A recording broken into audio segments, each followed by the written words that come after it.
Welcome to the DIY Writer Show with the mild-mannered, slightly heroic host, Jeff Bacon. This is Jeff from the DIY Writer Podcast. Today we have CP Hoff. We're going to refer to her as Connie. Connie has a few books out there, one of them being West of Ireland, which will be the first one that we talk about. Connie's also from New Brunswick, Canada, which will be kind of interesting to find out what's going on up in Canada. But without any further ado, Connie, it's all up to you. I should let you know I'm from Alberta. My first book takes place. Oh, you know what? I totally screwed that up. Oh, that's okay. From Alberta. Okay, well, never mind. We know what's going on in Alberta. We don't need to talk anymore. Yeah. Just kidding.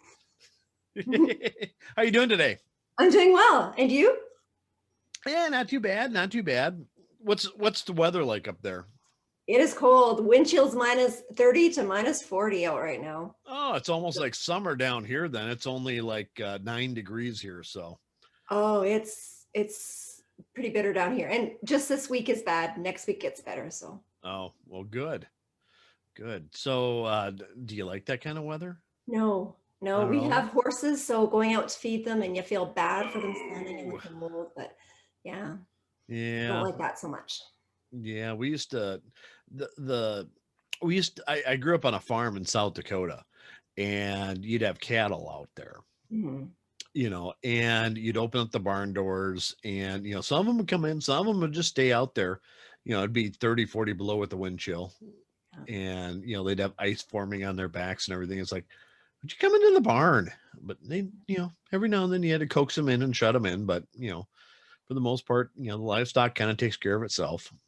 You know, but if you're calving at this time of year, you lose ears and tails and sometimes. So good, yeah. Sometimes, you know, which is not good. But no. Horses are a little different, I think, than cattle. Yeah, I think cattle sometimes. I think horses, you know, horses obviously are a little more intelligent than beef cows. Yeah, I quite like horses. Did you have horses on your farm? We had a couple, yeah. Yeah, they're always they're kind of old. I shouldn't say old, but they're oldish horses. So they were they're more apt to stay in the barn and when it got cold than the cows or the sheep or anything. Yes. But, yeah. With our horses, we there's campgrounds. I don't know about in the States, but in Canada, there's campgrounds you can only go if you have horses, and they're full of trail rides and things. So that's what we do. We do a lot of camping with ours. Yeah. In South Dakota, we just had fields. No campgrounds that you could go traipsing all over the place with your horse? Well, we had, I mean, in South Dakota, it's just flat. Yeah, and there's dirt roads and, you know, campgrounds are, you know, by the rivers and stuff like that. We're on the plains. So you could ride wherever you wanted to. Basically, you could ride in the ditch. You could ride, you know, next to the road. You could, you know, there are all sorts of dirt roads and gravel roads you could ride down, you know, field lines, whatever. So not really, you know, the one thing you could do is you could, you know, ride past the 3 or 4 trees we had within, you know, 10 square miles.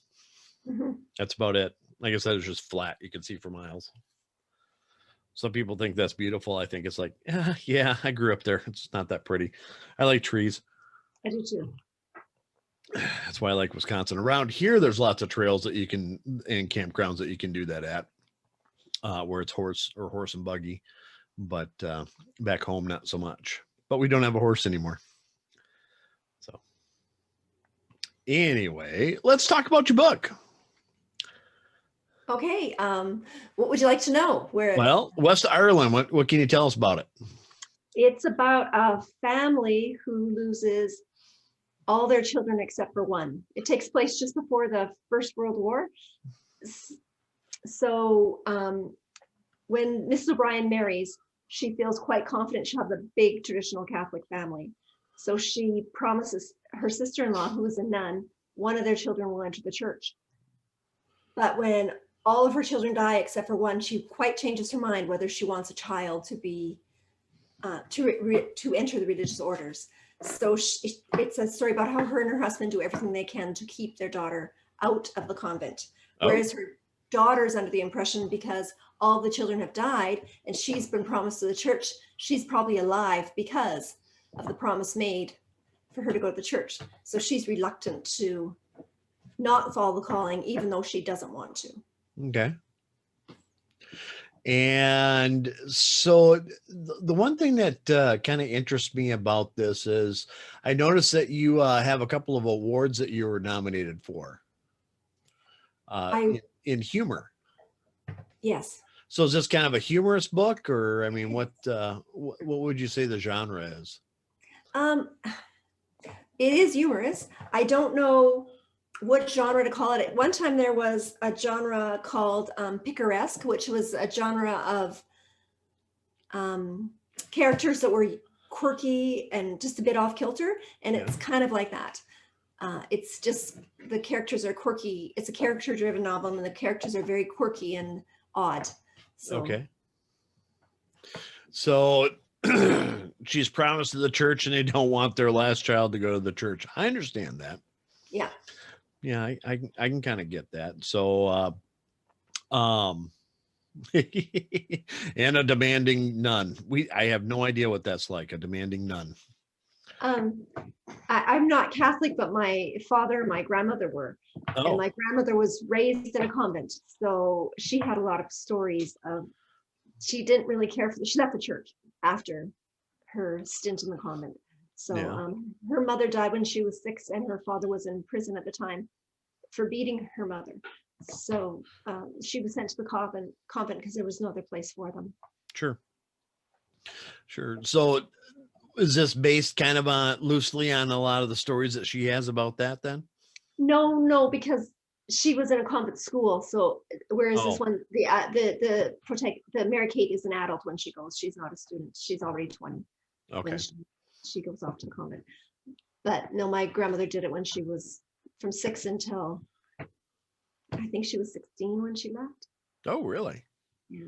She could go for summers. When her dad got out of prison, she got to go home for summers, but she ran away when she was 16 because he caught her reading a book while she was stirring the porridge, and he started beating her up with a broom handle and beat her really bad, and that's when she ran away. Because she was reading a book? She was reading a book while stirring porridge, and she hadn't been allowed. She was told to stir the porridge, not to read a book. So. And multitasking was not an option. Apparently not. He was quite a controlling gentleman. Wow. I think you're using the word gentleman wrong, but. Yes. He was, my uncle tells a story when he was a little boy, I think he was 4 or 5, he was riding around some piece of farm equipment with his father and got his toes, he was barefoot, he got 3 of his toes partly cut off on this, and his dad made him stay there until the field was done. So this would have been, I don't know, 1915, 1910. Wow. And he went home and just finished, when they finished, he just went home and finished cutting off his toes. And that was it. So he was quite a brutal man. Sounds like it's the environment he was raised in. I'm not sure. He was in the French cavalry because he came from France, and they said he was kicked in the head by a horse. And after he was kicked in the head, they said he was never the same. Oh, but that happened before my grandmother's time. She never knew him prior to the incident. So I don't know what he had been like prior to being kicked in the head. So he's in the cavalry. Was he in the war then? He was in the Boer War. So who knows? That can change a person. I think it can. Yeah. That it can. So anyway, this is set in 1914 in New Brunswick, Canada, which is not where you're from, which we've established several times. Yes. So what else you got going on? You got a couple other books out here. A Town Called Forget. That one kind of interests me a little bit. Anne of Green Gables Turned on Her Head. Yes. That one's takes place in a little town in Saskatchewan where a girl from Toronto, it also happens, it happens just after the First World War, where a girl from Toronto is sent to stay with her eccentric aunt, and that she didn't know existed until she was 16. She thought her mother was an only child, but her aunt blackmails her parents into making them send their daughter to her for a summer. So it's about how she comes to terms with loving someone who, when she first was introduced to her, she felt was unlovable. Change her perspective on life and how she wants, she's not sure in the end whether she wants to go back to her old life. Very interesting. I'm seeing a theme with your books. Maybe. Why does that interest you? It seems like it's all kind of, Anna Green Gables-ish, or, it's almost like a lot of the old PBS movies or shows that used to be on. There's something I think we've lost a little bit is the turn of phrases people used to have. They describe something in such concise terms, like cut your nose, cut off your nose to spite your face, things like Sure. that I think form such, and we don't use them anymore. And in those areas, I can still use them. And I don't want to do technology that I find I can do telephones and televisions, but I am not going beyond that.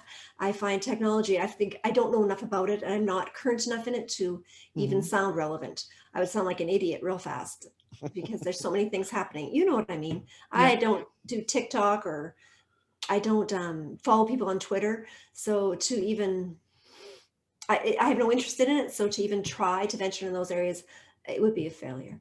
So I really like sticking to things that have been, simpler times. Simpler times. Yeah, but they weren't really simpler times just because of the situations that they get into. No, I mean, there's different social rules back then, and there's different, I almost say a different level of morality that you have to deal with. Yeah, there was a bit more judgment. There were a lot more judgment. You were judged a lot harder in some respects. If a woman had a child outside of marriage, she might as well, some of her attempts and prospects for life were pretty diminished. Yeah. So in those areas, I think we've really grown. But in some respects, people, well, I don't know, Gee, I've lost my train of thoughts. Oh, sorry, just a second. Must be the age. No, it just happens. That's cool. Yeah, I think in some respects we've really grown as a society, but in some respects in the way we have community, we've lost a lot of that. The way they used to have community. Community can be very dangerous, but it could also be it could save, like it did a lot to save people. People that were in dire straits, they needed their barn burnt down, the neighbors came and built the barn. Things like that. There was a sense of coming together and helping each other that we don't have now. Mm-hmm. I think the most, I shouldn't say funny, but one of the things that I've heard as I've aged throughout society is that really the downgrade of community really started when air conditioning really came into play in homes. I've never heard that. Yeah. So the theory is that air conditioning made it so people enjoyed being in their house more than they enjoyed being outside, and conditioned to stay in their houses. Whereas before air conditioning, people would sit on their porches and talk to their neighbors and talk to everybody else in a city setting. And that would be the way they'd stay cool, with a breeze, or they'd have a fan that they fan themselves with or whatever, but they would stay outside versus being locked in their house in the air conditioning. So their theory is that air conditioning is actually the first step to the downfall of community. I thought that was interesting. It is because I would never associate the two together. Right. One's a comfort. I don't think it would diminish your life in any way. Well, I mean, look at society today. I mean, you brought up technology and how you don't understand it, but how often do you go through the mall or go out, grocery shopping or whatever? And, not only the combination of air conditioning, but also, everybody's got these smartphones now that are basically small mini computers that they're looking on social media, or they're looking at whatever. I mean, everybody's got their nose into some sort of a electronic device nowadays versus actually looking up at people. Oh, I agree. You see families at restaurants and they're all on social. They don't even speak. They're eating a meal together, but not looking at each other. Yeah, I see pictures of, and also our Christmas, where, you know, 3/4 of the people are actually looking down at their phone, Yeah. you know, and not watching anything, or too busy taking pictures versus actually enjoying what's going on. Yeah, they're filming things instead of being there at the time. They're filming it for later consumption, and a lot of times you don't have time to look at all the little videos you take. I think it's funny that I know a lot of people that rent extra storage on the cloud so they can keep all these pictures. And just keep on buying more storage and taking more pictures, but never look at them. Yeah. You And you're know, afraid to, well, I haven't rent more storage, but my account's pretty full. And you look at them and you think, which ones do you want to get rid of? Well, which ones would you print? I suppose those are the ones you keep. Otherwise, you get rid of the rest, I guess. and it's so easy nowadays to just, I mean, it used to be hard. So if you had an actual camera with a film, you'd wait until you actually got a good picture and then click it. Yes. Versus these digital cameras, you know, you can shoot 30 or 50 of these and pick out 2 of them, but then you don't delete anything because you might find something funny or, you know, whatever. I mean, it's just kind of interesting. Society changes. But back in the time that you're writing, it was a big deal to get a picture. It was a big deal to, get out of, not necessarily the house, but out of chores and actually go see other people. You know, I mean, that was a big deal. I remember, you know, you'd be done with chores and be able to go play with a friend when you're young. That was a huge deal. It's like, you know, you strove to get everything done so that you could, you know, jump on your bike and run down to a neighbor who was, you know, 2 miles away and go play in a hayloft or something for a couple hours. Otherwise it was just working. Yeah, yeah. I grew up. Well, we grew up sometimes on a farm. Sometimes my dad worked in an elevator. He worked on a farm. He had a few different jobs. So yeah, I remember that too. You had these big yards that you had to mow and the big gardens, and there was a lot of things too. We had 4-H calves. You know, Yeah. you had to go see your 4-H calf all the time. Did you do 4-H? No, I never saw the use in it where I was. I mean, we had 60, 70 some cattle. We had a Yeah. couple hundred heads of sheep. We had pigs, and then, you know, we had tons of acreage that we farmed, you know, for, you know, corn and soybeans and wheat and barley and all that kind of stuff.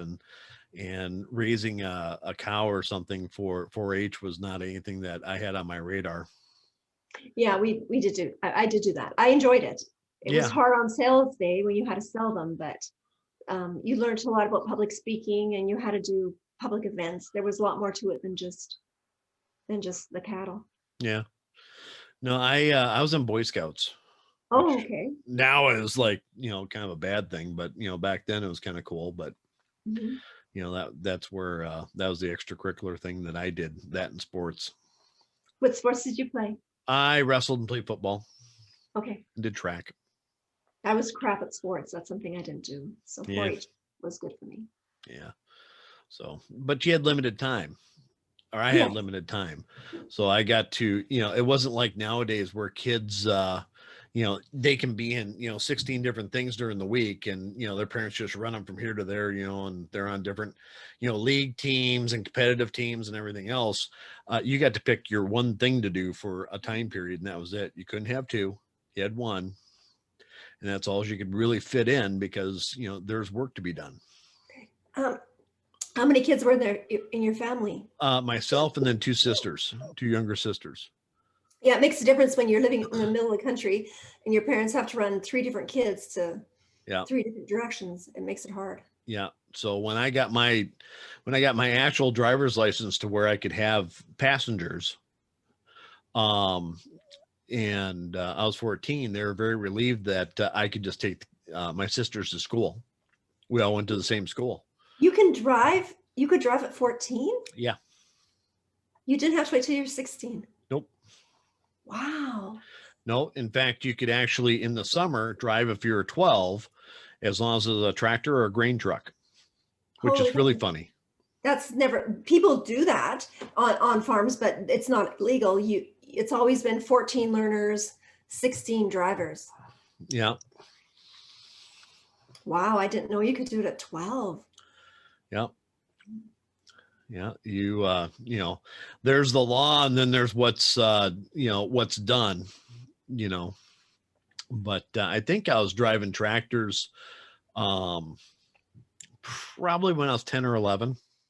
My husband drove tractors too young, and he, in grade 12, he drove a school bus. He would do the route and go to school, and then, you know, pick everybody up and take them home. He did that in grade 12 because they had a contract through the busing company for buses. So his parents gave him the job when he was in grade 12. Wow. Yeah. A senior in high school driving a bus. I'm Yeah, not sure if I would have gotten away with that, but no. Yeah, there was a girl in grade 11 that had a crush on him, so she kept that bus. She kept the bus in order, he drove, and she did the yelling, so it worked out. They were a good pair. Really? Mm-hmm. Well, that's so nice. Yeah. Yeah. I don't think I think once I turned 14, the only time I ever rode a bus was when you'd have to go to an athletic event and you're required to be on the bus. Other than that, there's no buses. I was parking in the parking lot with whatever car I had. Wow. But different times, isn't it? It is now. Yeah, I don't think. I don't think that's changed much in South Dakota. I think the farm kids can still, you know, if you live on a farm, I think you can still drive stuff around. Really? Yep. But you can drive it. Can you drive it on the property, but not on the road? Well, as far as I know, you can drive on the road. Okay. Because I know you can here too. If your kid drives around on your property, I don't think they can do anything much about it, but not on the public road. Yeah, I think. Well, you know, you have your access roads to your fields and stuff like that, so you have to get up on the road at some point in time. Mm-hmm.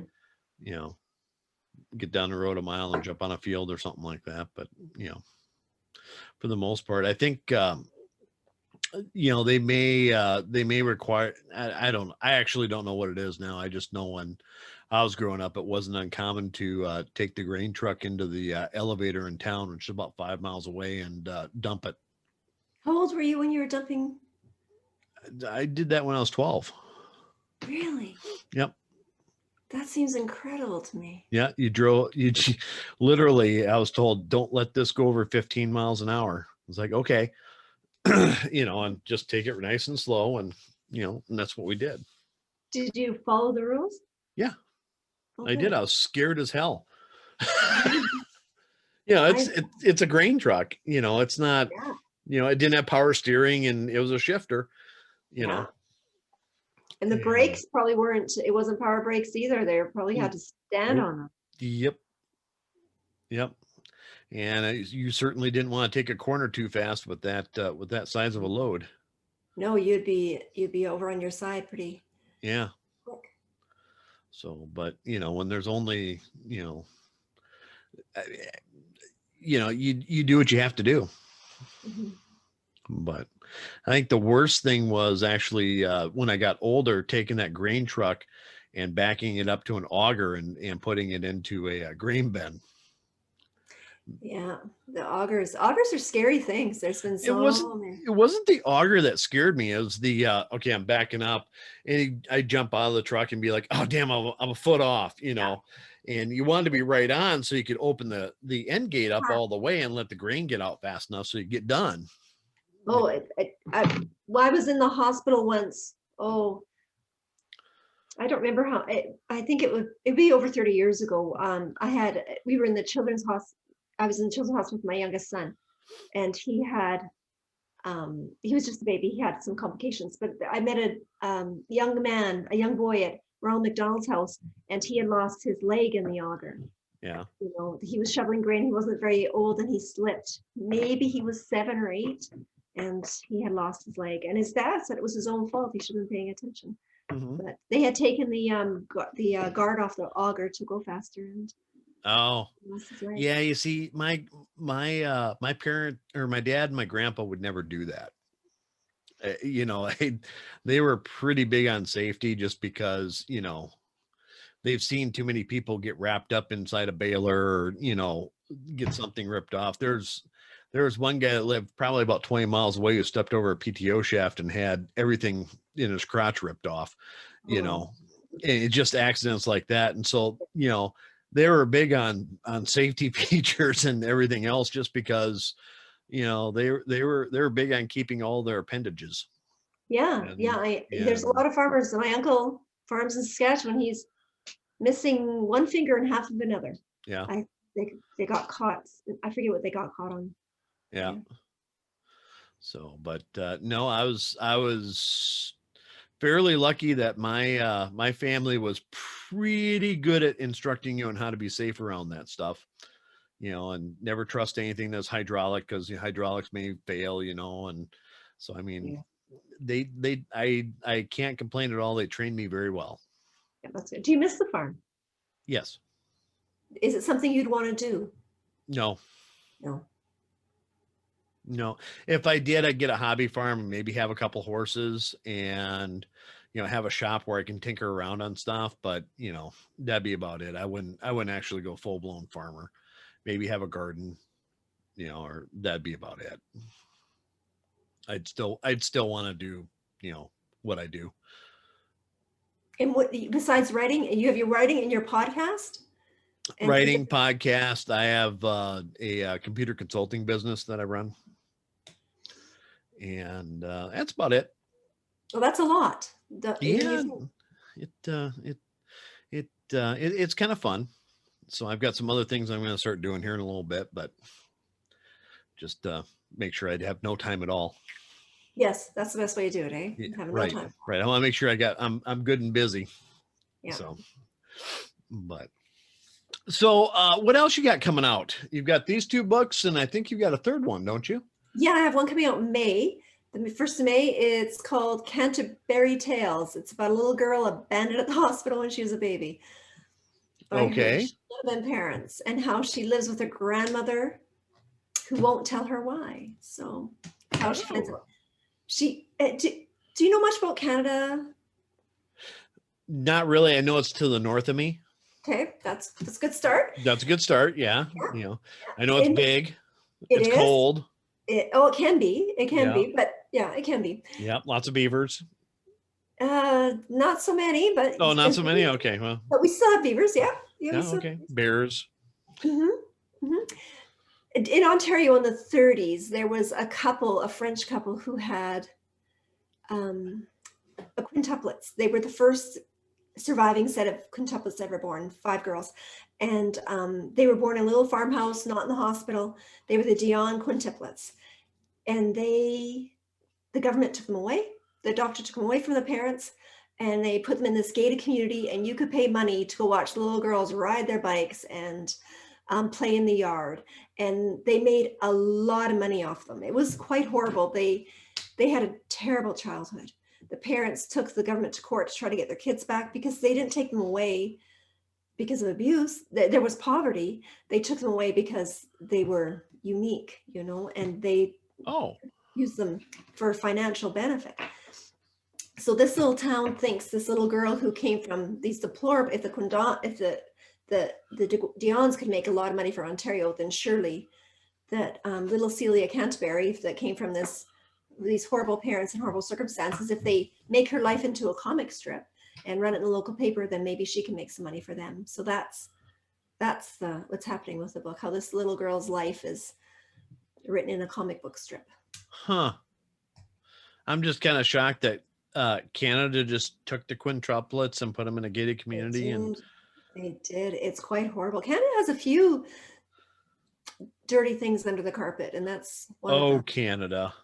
I know. It's disappointing, eh? It is. I thought you guys were the nice people. Always looking down on us, because we're just the crazy neighbors. Well, we are, but. Well, I think everybody has. Well, see, you ask why I write about what I do, because everybody has these dark places in their corners, don't they? And no country can wipe their brow and say, "Ha, everybody but me." No. Even Switzerland? Oh, I'm sure Switzerland has a few things that they don't want, but they don't air out in public. They do. I think we all do. And we forget ourselves sometimes and get our little high horses, and we shouldn't necessarily climb on them as much as we do. Oh, that's just human nature, though. Yes, it is. Yeah. Don't look at me, but let me judge you. Oh, yeah. Yeah. No, that's the fun stuff. That way you can be really, have a really high opinion of yourself and stroke your own ego. Yeah. ego. Yeah. And, while judging and throwing somebody else in the fire, that's just the way, isn't it? It is. And it's very sad because we're not helping each other. We're not helping ourselves or each other when we do that. I don't think that there's a whole lot of people out there that help each other anymore. Yeah, that's sad, isn't it? Yeah. I mean, if I think about the time, if I think about it now versus, like when I was growing up, there were a good amount of people that would just stop by and say, hey, do you need help with that? Or, or if you're stuck on the road or something like that. I don't see anybody stopping for anybody on the road anymore. It's kind of your responsibility to call or, do this or do that, or, change your tire, or, hire somebody to come out there and do it or whatever. But I don't see people stopping the way they used to. I don't see people helping. I am fortunate enough to where I live in a neighborhood where the neighbors are pretty helpful, and I try and be helpful too, but it's not anything to what I was accustomed to when I was growing up. Do you think it's because we don't know each other anymore? I think it's because everybody's so busy doing what it is they do, I've never seen, society with so many different things to do, basically. Everybody's got their, boats, and they got their cars, and they got this and that. And I'm guilty of that too, and we all kind of do our own thing, and it's, if you see somebody in passing, you might talk to them for 5 minutes and that's it. And that's a long enough discussion with them.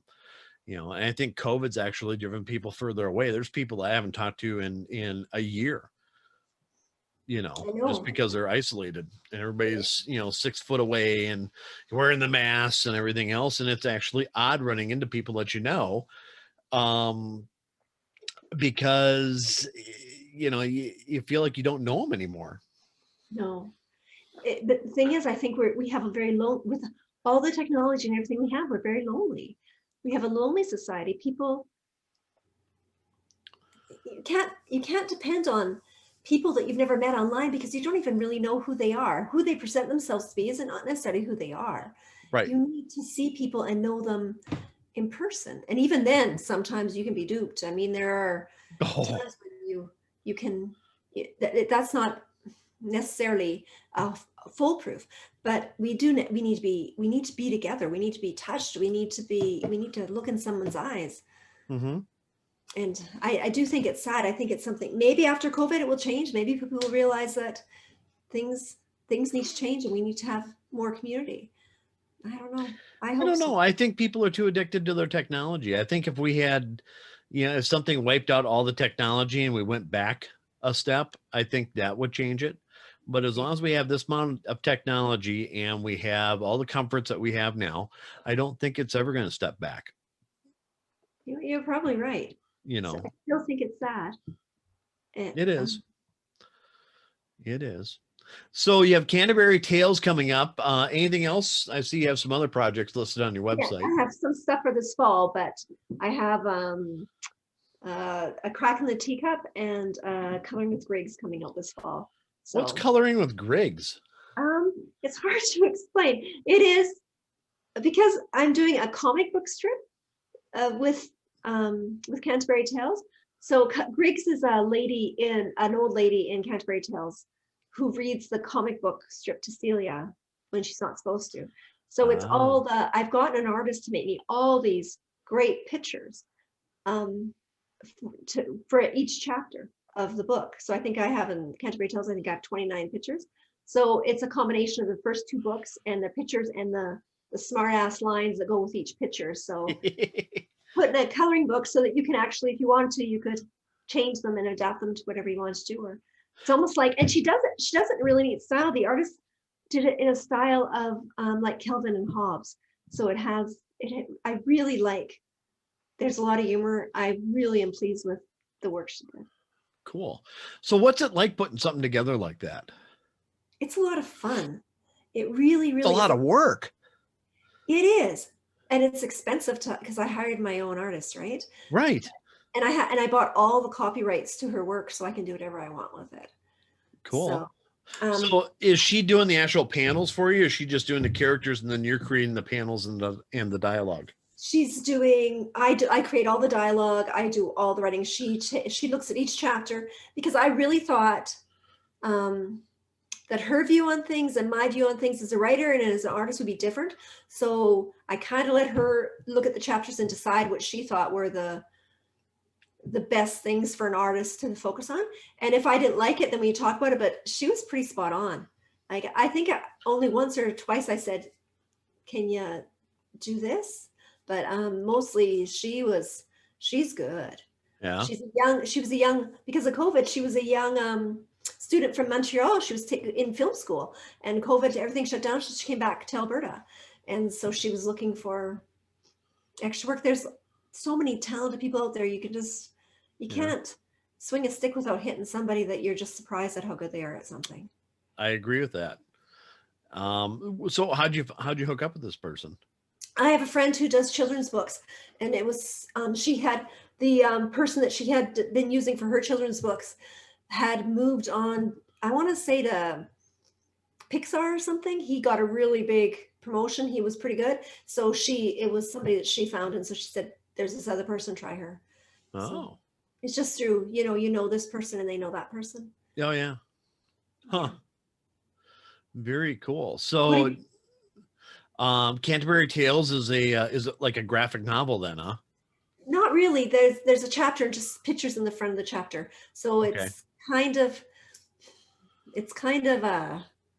you know what it is? It's a chapter book for adults. You know how they used to have the like, "Hey God, it's me, Margaret," or those books, but it's the same type of thing where you have the picture and then the chapter, and it's kind of has the same rhythm to it, but the material is adults because they deal with a lot of, they deal with shell shock, and she deals with a lot of things in her community because one of the neighbors had come home from World War II, and he's a bit odd, and because he's changed from the war and he was never the same. So she deals with all these different characters in her life. Okay. From a very precocious 7-year-old point of view. Ooh. A 7-year-old's view. Mm-hmm. Oh boy. Yeah. I remember those. Well, how old's your youngest? Is 10 months, and then what's your next one? My youngest is 10 months and 3. 3. You'll have 7-year-olds before you know it again. Yep. And then my 20-year-old who's in college, who acts like a 7-year-old.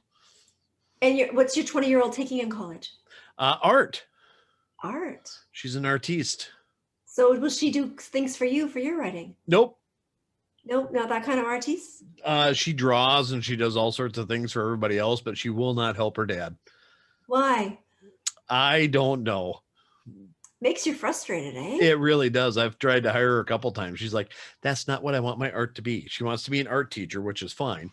But I can't get her to draw me anything. I hire my artists. She's pretty young, and she could change her mind. She could. She doesn't like to do computer graphics, though. She likes to do everything by hand. Right. Which is fine. I can scan it in, or I can digitize it. That's fine. But the types of things I ask her to do, she's just not interested in doing. She wants to do, happy-go-lucky cartoon characters and all that kind of stuff. I'm kind of dark, so I like the darker things, and we don't see eye to eye on what things should look like, and so she just doesn't want to do anything for me.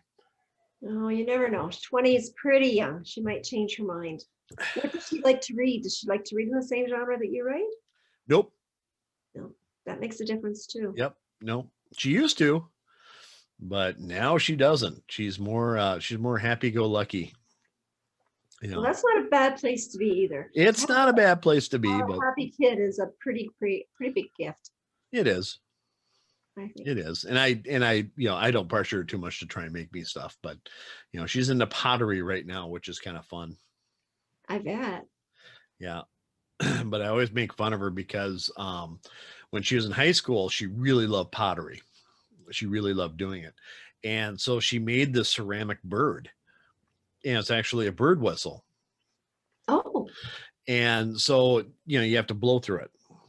And she was sitting there and she's forming the whistle portion of it, and she put the blowhole right where the butt is. So when you pick this thing up, in order to get the whistle, you have to put your lips on its butt and blow. And she just thinks that's the funniest thing in the world. And it's like, could you put it someplace else? She goes, I just thought it was funny, but I mean, that's her sense of humor is, kiss this bird's butt and make it whistle, type stuff. That's very good.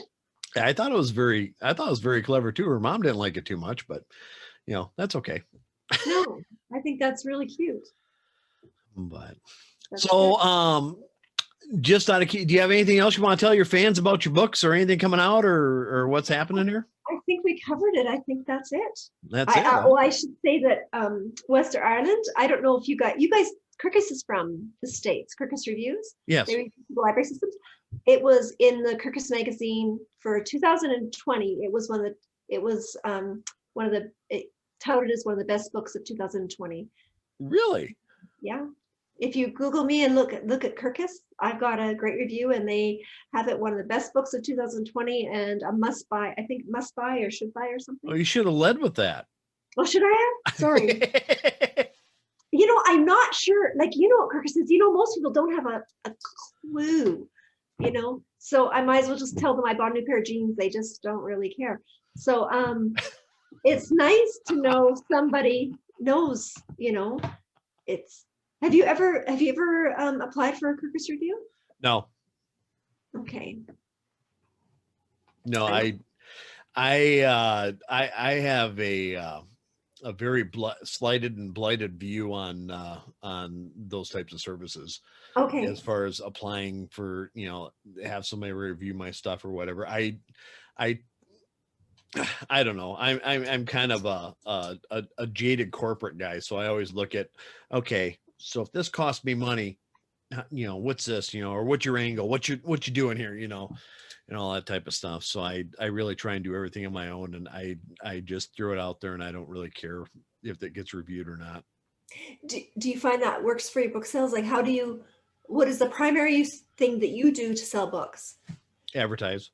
And what form do you permit? Newsletters, advertise. I advertise on Amazon and Facebook. Amazon, Facebook. Yep. And that works well for you? It's not working too bad. I've actually cut out all my advertising because I'm just about ready to take everything live, and then I'm going to start doing BookBub ads. Okay. But I haven't advertised with Facebook for probably almost just about a month now, and Amazon I cut 2 weeks ago. Did you see a drop in sales when you did that? Yeah. And so doing that, taking it out of Facebook and taking it out of Amazon and putting it into BookBub, how do you see that being beneficial? Like, how do you see that changing the way it would your marketing? Well, I've got this particular series has been out for a year now. Okay. And it's kind of starting to, I had a very good year last year on this series, but it's starting to kind of, not be as profitable as it was. So I'm going to take that series, I'm going to go wide with it and re-release it.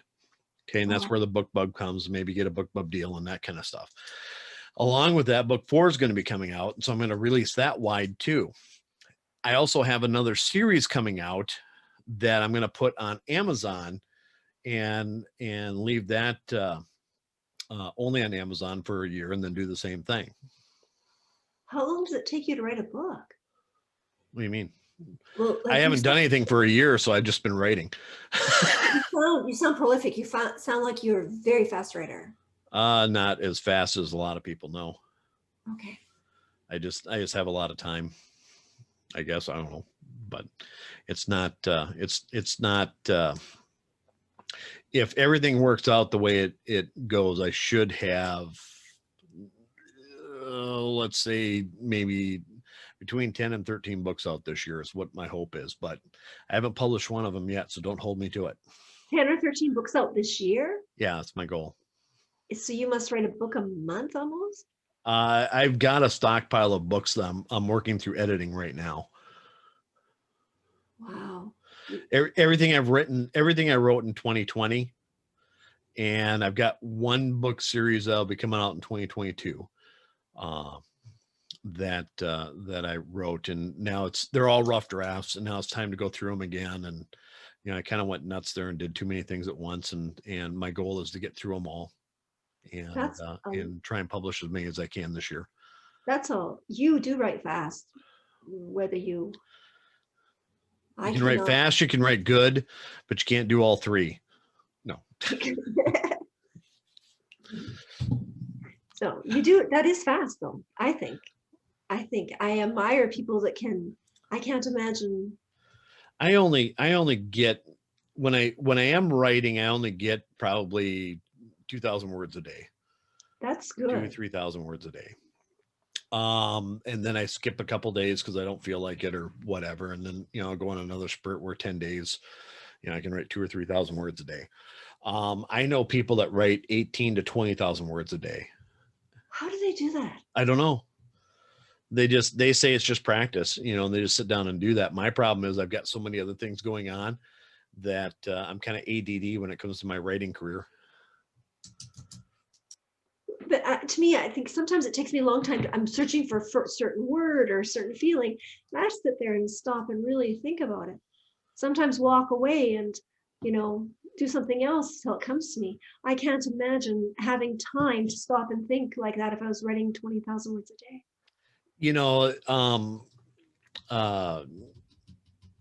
Everybody I've talked to that writes that fast says that was a problem at first, but after they got through it and they just did it, now it's a faster process for them. It's like tying your shoes or riding a bike or, that's the way they're liking it. And I have to believe it. They've been doing it for years and this is where they're at right now. So this is mind boggling. I don't know anybody that writes that fast, but I would love to meet them. I'd love to read their stuff. Have you read any of the people's stuff that write that? Catherine Hudson. Catherine Hudson. And do you like, when you read it, can you tell she's written it fast or do you think? No, she's an awesome writer. Okay. Yeah. I actually interviewed her a while back. She's on, if you look at my podcast, go on YouTube or whatever, and you can listen to her talk about it. And then, I'm telling you, she's absolutely amazing. Oh, I'm going to have to check her out. It does intrigue me because I'm certainly slow to the show when it. She like I said, her, whatever her process is, she does it and she does it very well. And I picked up one of her books and read it and you couldn't, honestly, it's a good book. Huh. Amazing. It amazes me. I couldn't do it, but I don't know. I don't know that I could sit there that long. I don't have that patience, I guess. I don't know. Well, how fast are they writing an hour? Like, is that an 8-hour day? Or? Yeah, that's an 9 hour day. Is usually what they, some of them take, some of them write just all day and all night. They take breaks for lunches and suppers and whatever. And then, they may sit down and write some more at night or whatever. But yeah. What happens to your family life? The people that do that, I don't think have families. Yeah, okay, that would make sense because I don't know. I don't think my husband would be very keen. Yeah, she's married and has a kid. So for everything I can tell, that's what she does for 8 hours a day, and then she's done. She's just a very fast, proficient writer, very good writer. Yeah. So obviously, someday when I grow up, I want to be just like her, who's probably 20 years younger than me. Well, I think some people's minds work different. Like my mind, I don't think works like that. I can be. I don't think it ever did, even if I was younger. Well, that's the beautiful thing about our industry is you can do whatever you want. Mm-hmm. Whatever works for you, that's it.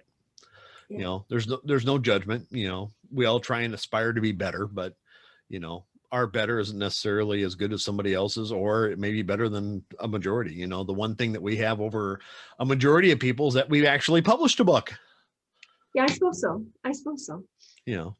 But anyway, well, anything else you want to say? I can't think of anything at the moment. All right. I would like to say thank you. This has been lovely. What a nice way to spend my morning. I really enjoyed myself. I'm not all stressed out. You're pretty good. Thank you. And I appreciate you taking the time out, and you're a lovely guest. Well, thank you. Oh, it's because maybe we both get along well because we both come from farms. Could be. Buckets. Farming folk are cool. Yeah. Really are. So with that, I'm going to go ahead and call this show to a close. This is Jeff with the DIY Writer telling you, keep your chin up. Have a great day, and we'll talk to you soon. Bye-bye. Please hit the subscribe button. I get a bonus for every subscriber, and I only need 1,506 more to become a full-time paid employee. Help me, please.